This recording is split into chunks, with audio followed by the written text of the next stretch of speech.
આજે બનાવીશું ચોખાના લોટમાંથી નૂડલ્સ અને એકદમ હોમમેડ છે, બાળકોને લંચ બોક્સમાં અપાય એવી આ રેસીપી છે।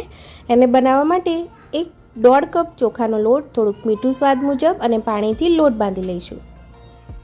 અને તરત જ આ લોટને આપણે રેસ્ટ નથી આપવાનો, તરત આ રીતે જે મોટી જાળી આવે છે સંચામાં આપણે લોટ ભરીને આ રીતે સેવ પાડી લેવાની છે અને ઢોકળિયામાં 5 મિનિટ સુધી એને બાફવા દેવાની છે। બફાયા પછી તરત જ આપણી સેવ છૂટી થઈ જશે। તમે જોઈ શકો છો કે એકદમ આસાનીથી આપણી સેવ છૂટી પડી જાય છે। બીજી બાજુ કઢાઈમાં 2 થી 3 ચમચી તેલ લઈશું। 1 ડુંગળી, 1 કેપ્સિકમ અને 1 ગાજરને આ રીતે કટિંગ કરીને આપણે વઘારી દેવાનું છે। તો ફાસ્ટ ગેસ ફ્લેમ રાખીને જ આપણે એને શેકી લેવાનું છે। થોડુંક સ્વાદ મુજબ મીઠું એડ કરીને સાંતળી લેવાનું છે અને પછી આપણે 5 ચમચી જેટલો મરી મસાલો અને 5 ચમચી ગરમ મસાલો હવે આપણે નૂડલ્સ અંદર એડ કરી દઈશું। તો તૈયાર છે આપણી નૂડલ્સ। તમે ચોક્કસ બનાવજો। આવજો।